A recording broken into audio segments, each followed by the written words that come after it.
Hello my dear aspirants, good evening.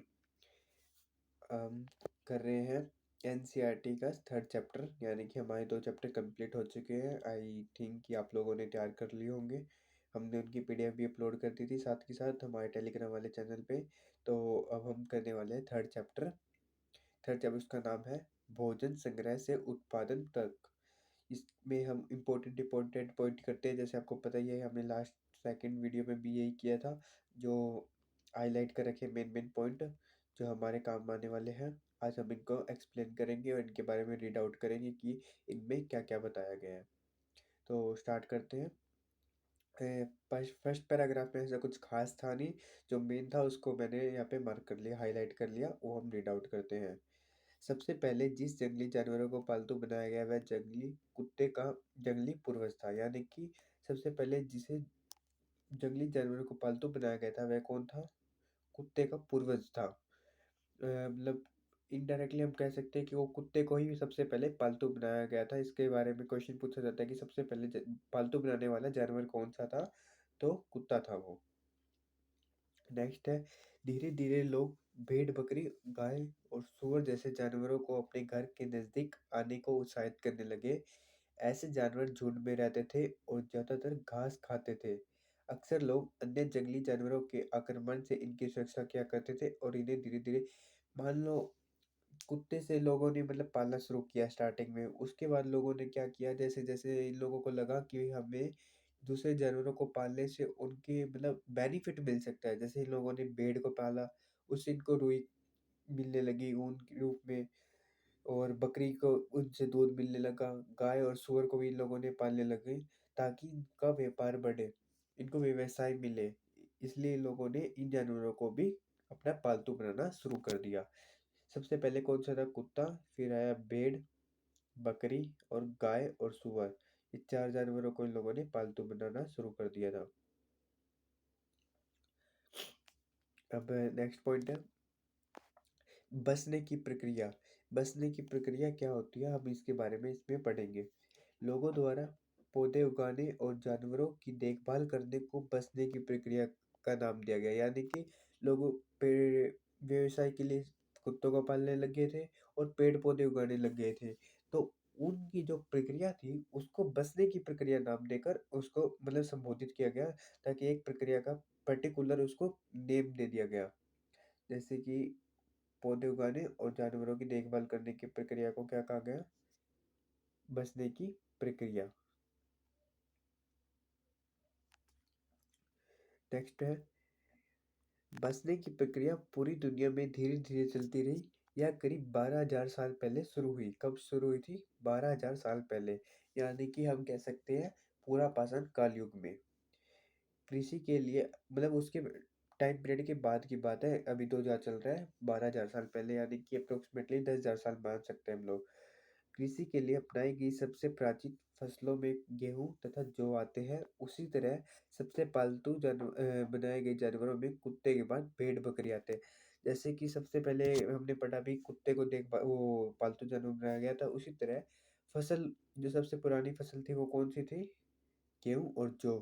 और कुत्ते के बाद भेड़ और बकरी, भेड़ और बकरी, इनको पालतू बनाया गया था। नेक्स्ट पॉइंट है एक नव जीवन शैली। ये क्या थी, हम इनके बारे में पढ़ते हैं।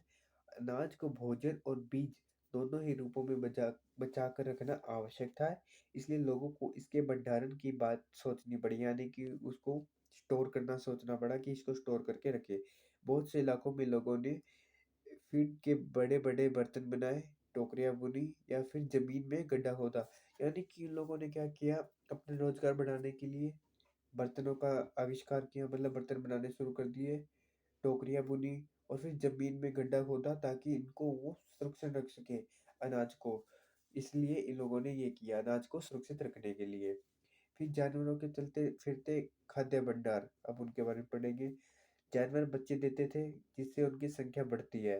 अगर जानवरों की देखभाल की जाए तो उनकी संख्या तो बढ़ती ही है, साथ ही उनसे दूध भी प्राप्त हो सकता है जो भोजन एक अच्छा स्रोत है। यही नहीं, जानवरों से हमें मांस भी मिलता है, दूसरे शब्दों में पशुपालन भोजन के भंडारण का एक, जैसे हमने अभी रीड आउट किया, जैसे मैंने अभी बताया था आप लोगों को, इनसे उनको भोजन मिलने लग गया था, दूध मिलने लग गया था, तो उनका व्यवसाय बढ़ने लगा। मतलब मेन पॉइंट यही है कि उन लोगों ने इनको पालतू क्यों बनाया था, इनसे उनको लाभ मिलने लग गया था। जैसे उनको दूध मिलने लग गया, मांस मिलने लग गया जानवरों से इनको, और साथ में इनके भंडारण का एक तरीका मिल गया था उनको।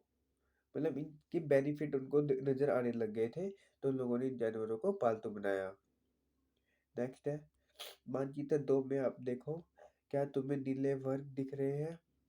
बिंदु को दर्शाता है जहाँ पुरातत्व को शुरुआती कृषकों और पशुपालकों के होने के साक्ष्य मिले हैं। ये पूरे उपमहाद्वीप में पाए गए हैं। इनमें सबसे महत्वपूर्ण पश्चिमोत्तर क्षेत्र में, आधुनिक कश्मीर में और पूर्व, यानी कि मैंने जो सेकंड चैप्टर किया था उसमें जो एक मैप था उसमें देखना है, वो मैप मैंने इसमें भी ऐड कर दिया इस चैप्टर में। देखो ये रहा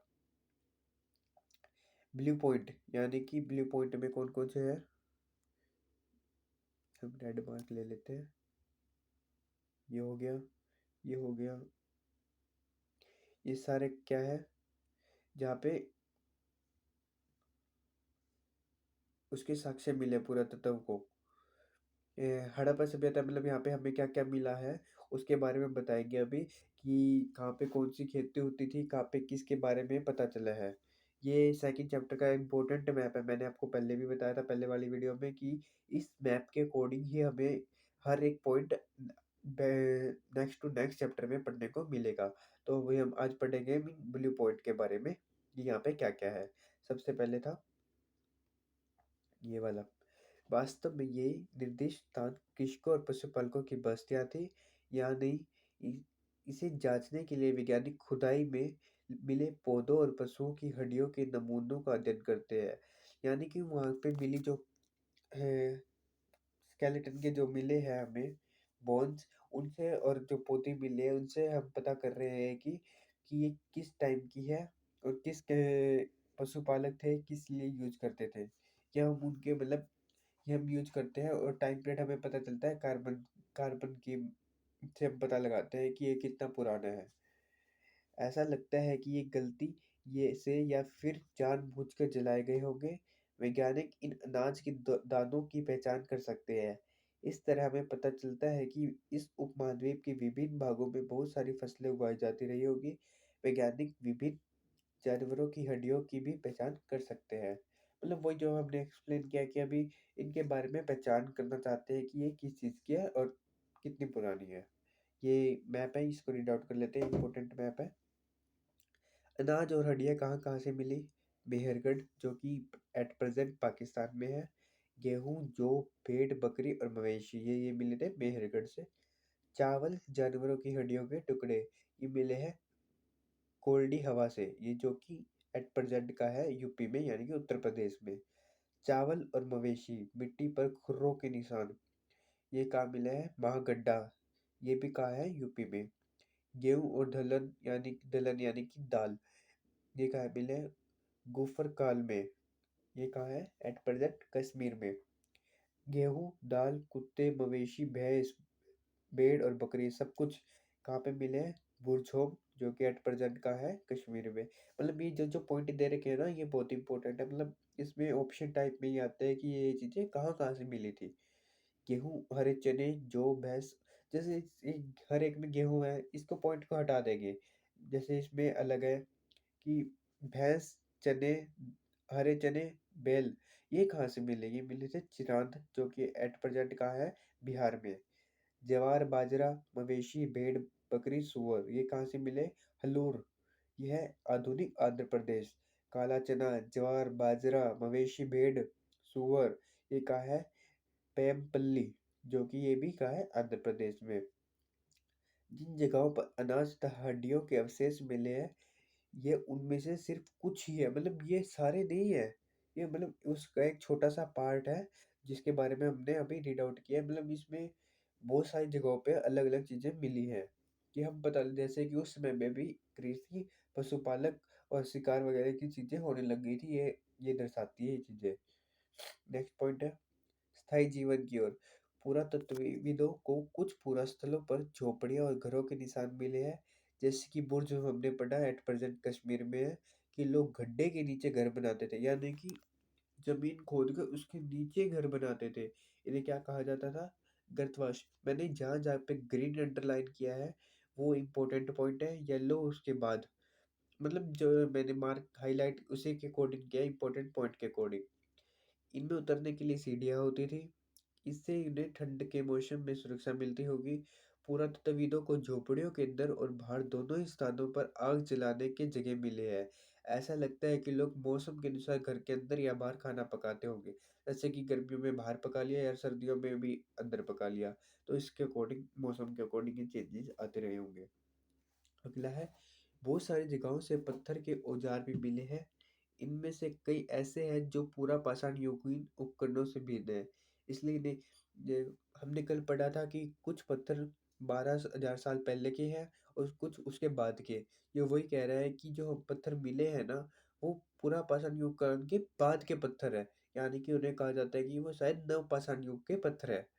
इनमें वे औजार भी हैं जिनकी धार की को और अधिक पैना करने के लिए उन पर पॉलिश चढ़ाई जाती थी।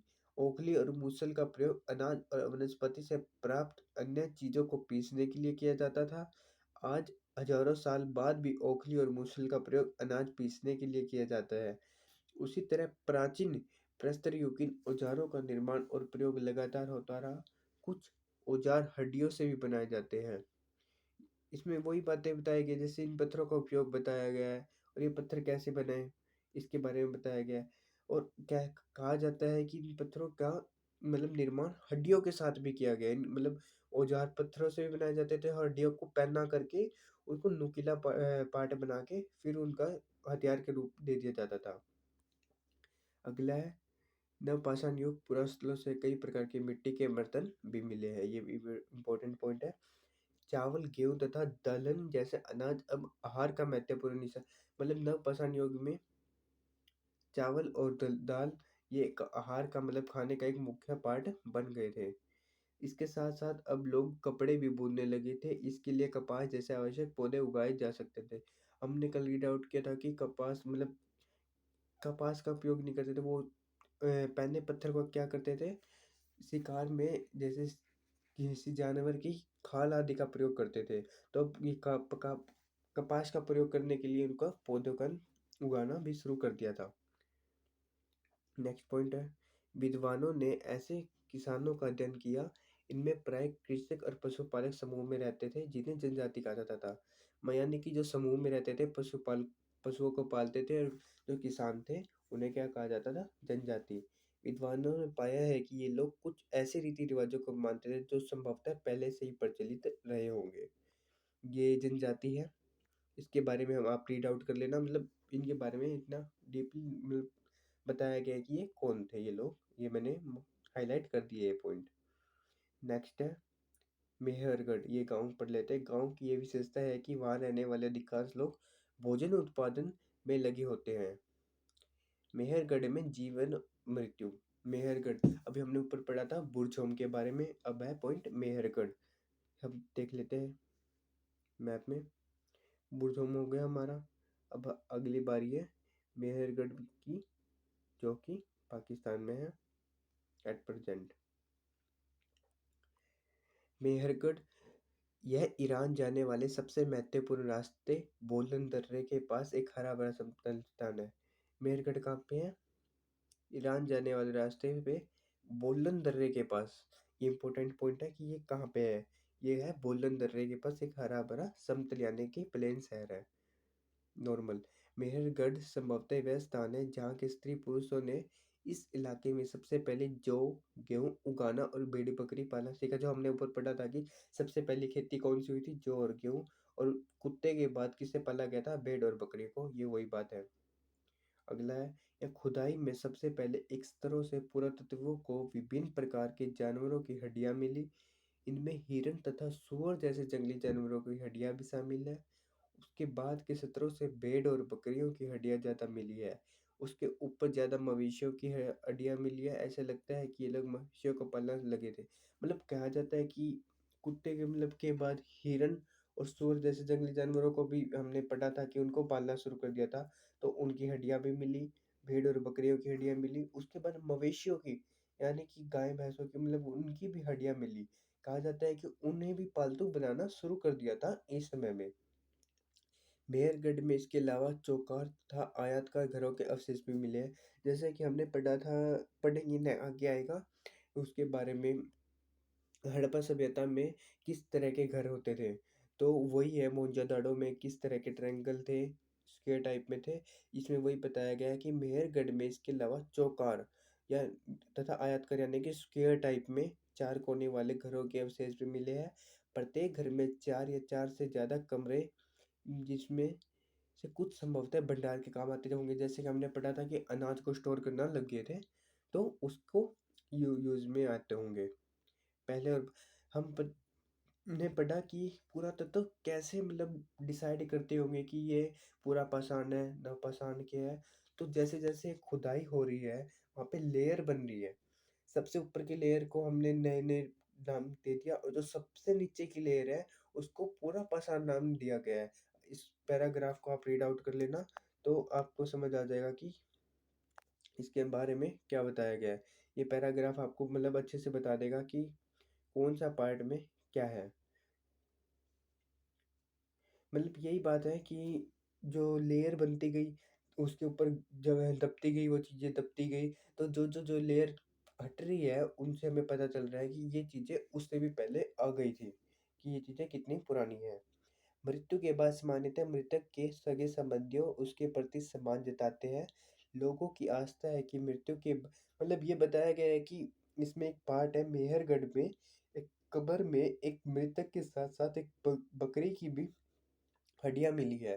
तो ये वही बताया गया है कि उस समय में वो मृतक के साथ उनके सामान को भी दफना दिया जाते थे, ताकि उनके मतलब साथ में उनकी यादें भी, जैसे सती प्रथा के टाइम साथ में जला दिए जाते थे उनके मतलब। तो ये कहा जाता है कि ये उस टाइम में ऐसा कुछ नहीं था, लेकिन यहाँ पे अवशेष मिले हैं कि मृतक के साथ एक बकरी के को भी दफनाया गया था। कहते हैं कि इसे परलोक में मृतक के खाने के लिए रखा गया होगा। मतलब ये एक वो अंदाज़ा लगाया गया है, एग्ज़ैक्ट नहीं पता कि ऐसा क्यों किया गया होगा। ये बात देखो, रीड आउट करो। इस परलोक में मृतक के खाने के लिए रखा गया होगा। अब हमें ये नहीं पता कि क्यों रखा गया होगा, या उसकी पालतू जानवर होगी तो उस मृतक के साथ-साथ उसे भी दफना दिया गया। मेहरगढ़ के घर का चित्र है ये। मतलब स्क्वायर टाइप में 4 पार्ट बने हुए हैं। ये जो कब्र है उसकी फ़ोटो। नेक्स्ट पॉइंट, दार्जिलिंग हिंडिंग, ये कहाँ पे है? ये चीन की तरफ है, यानी कि बिहार वाला इलाका में होगा। दार्जिलिंग हिंडिंग यह पोया स्थल चीन और म्यांमार की ओर जाने वाले रास्ते में ब्रह्मपुत्र घाटी की एक पहाड़ी पर है। ये कहाँ पे है? ब्रह्मपुत्र घाटी की एक पहाड़ी पे। और हमने जो वो पढ़ा था मेहरगढ़, वो कहाँ था? वो दर्रे पे था। बोलन दर्रे के पास एक हरा-भरा समतल शहर था, ठीक है? और ये है ब्रह्मपुत्र घाटी की एक पहाड़ी के पास। यहाँ खरल और मूसल जैसे पत्थरों के उपकरण मिले हैं। मूसल यानी कि जो हमने पढ़ा, ओखली वगैरह उनको ये इस्तेमाल करते थे, उनके अवशेष मिले, उपकरण मिले हैं। इससे पता चलता है कि यहाँ लोग भोजन के लिए अनाज उगाते थे। साथ ही यहाँ से जेटाइट पत्थर भी मिला है, संभवतः यह पत्थर चीन से आया होगा। इसके अतिरिक्त इस पुरा स्थल से सन अति प्राचीन लकड़ी जो सख्त होकर पत्थर बन गई है, के औजार और बर्तन भी मिले हैं। मतलब यहाँ पे जो अवशेष मिले हैं, कहा जाता है कि वो चीन के बॉर्डर क्रॉस करके मतलब वहाँ के आ गए होंगे, उससे रिलेटेड उनको यहाँ पे चीज़ें मिली है। आगे है एटलस में तुर्की ढूंढो, मतलब मैप में अपने तुर्की कंट्री को देखो। नवपाषाण युग के सबसे प्रसिद्ध पुरास्थल में एक चताल हयुग तुर्की, मतलब ये नाम है एक चताल हयुग। यहाँ दूर-दराज स्थानों से कई चीज़ें लाई जाती थी और उनका उपयोग किया जाता था। जैसे सीरिया से लाया गया चमक पत्थर, लाल सागर की कोडियाँ तथा भूमध्य सागर की सीपियाँ। ध्यान रहे कि उस समय तक पहिए वाले वाहन का विकास नहीं हुआ था। लोग सामान खुद या जानवरों की पीठ पर लाद कर ले जाया करते थे। मतलब ऐसे पॉइंट बताया गया है कि यहाँ पे ऐसा था। तो हमारा ये चैप्टर भी कंप्लीट हो गया। मेन पॉइंट पढ़ लेते हैं। बसने की प्रक्रिया कब आरंभ हुई थी? 12,000 साल पहले। और मेहरगढ़ में बस्ती का आरंभ लगभग 8,000 साल पहले यानी कि नव पाषाण युग के बाद का पीरियड है और वो पहले। ये हमारा चैप्टर हो गया। थर्ड चैप्टर में हमने ऑलमोस्ट कवर कर लिया और हमने इसमें मेन मेन पॉइंट किए हैं और हाईलाइट कर दिया है। तो आपको इनको रीड आउट कर लोगे और ये पीडीएफ आपको टेलीग्राम चैनल पे प्रोवाइड कर दी जाएगी आपको हेल्प के लिए। तो नोट्स बनाने हो तो आपको इम्पोर्टेंट पॉइंट हाईलाइटेड तो ऑलरेडी है ही, तो आप बना सकते हो इजीली। तो thanks to watch our video and please support your friend and please like and share my video. Good night, friend.